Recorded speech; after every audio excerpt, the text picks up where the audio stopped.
All right, ladies and gentlemen, welcome back to the channel, guys. Today we have a Detroit Pistons Saddiq Bey video. If you enjoy it, hit that like button, hit that subscribe button. I apologize for the lack of videos in the last couple of days. I was in Nashville, and then at the end of my Nashville trip, I got the flu, and I've been sick for about 4 days. So anyways, Saddiq Bey has been absolutely going off after a relatively, pretty slow start to the season. He's still getting his shooting numbers up there. Last year, he shot 38% from downtown. This year, he's only at 32%. But he does have a new and improved shot, and it's going to take some time. Now, also, no disrespect to the Detroit Pistons. If you guys, know me, I used to live in Northville, Detroit, or Northville, Michigan, right outside of Detroit, and I got nothing but love for the Detroit Pistons. So they are struggling this season. A lot of their guys, aren't making shots, defensive issues as well. But Saddiq Bey over his last 7 games has just truly been going off. And I feel like there's this common misconception regarding Saddiq Bey that he is only a 3-point shooter. That is not the case. That is certainly not the case. In his last 7 games, he had, first off, career high against the New York Knicks the other night. 31 points, 9 rebounds, 3 assists. Game before that, 23 points, 8 rebounds, 23 points, 10 rebounds, 5 assists. We'll talk about the rising assist numbers here in just a minute. 15 points, 7 rebounds, 3 assists, 26, 4 and 2, 23, 4 and 3, and then 28, 10 and 5, which puts Saddiq Bey this season at 14.5 points per game, 6.2 rebounds, 2.5 assists, almost a steal per game. Like I said, struggling shooting the ball still at 37%, and then he's shooting 32% from downtown. So let's talk about Saddiq Bey.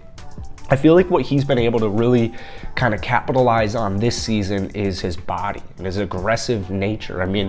As I alluded to a couple of minutes ago, a lot of people think Saddiq Bey is just a 3-point shooter.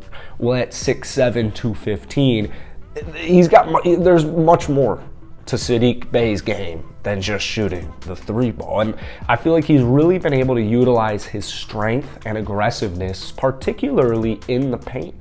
Especially against that game against the New York Knicks.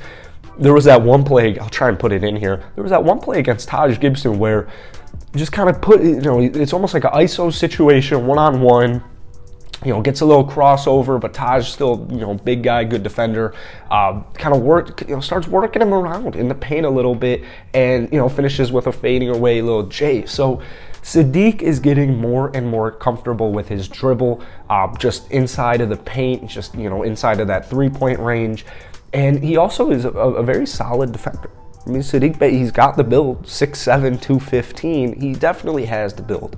And I've even seen some people say to put Saddiq Bey at the power forward. Could Saddiq Bey be the Detroit Pistons starting power forward in the future?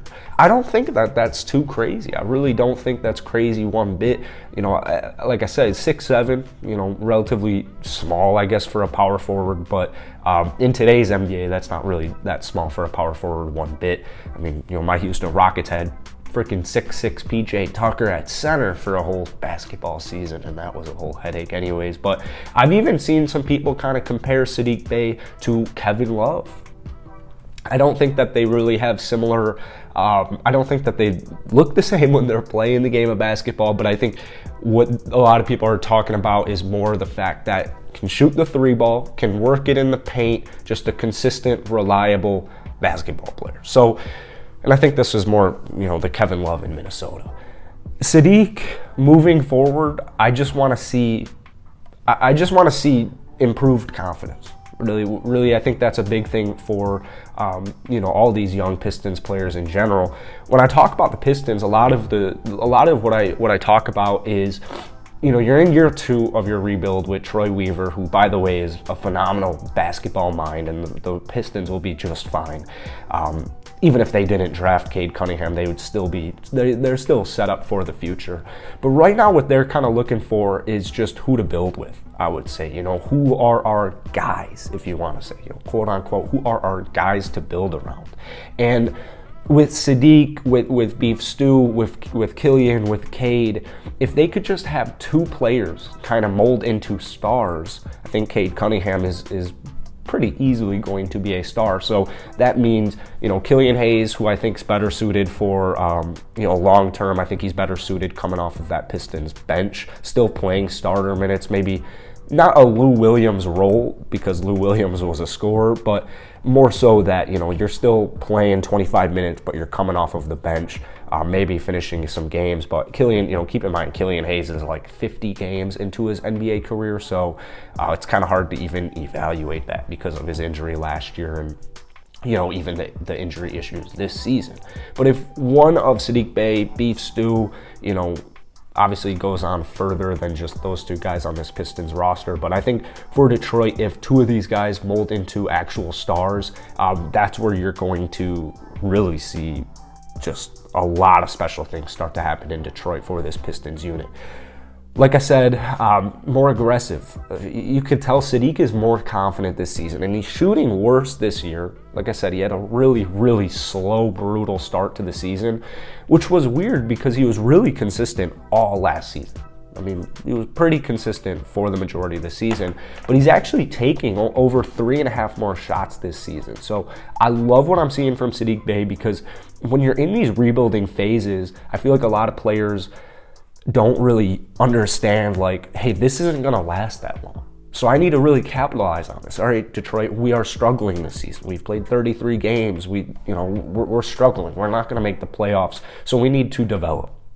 And if the repercussions aren't, if we don't win every single basketball game, we're not gonna win the NBA Finals. Like, if you are actually rebuilding, you need to just be confident in yourself, and you need to be aggressive, and you need to just kind of form into who you are going to be and get that confidence, because you don't want to be, teams don't rebuild for that long, but you don't want to not be ready when your team is ready to compete and think back to, you know, oh, sophomore season, rookie season, I should have taken more shots, I should have gotten more comfortable, you know, et cetera, et cetera. So that's it for today, guys.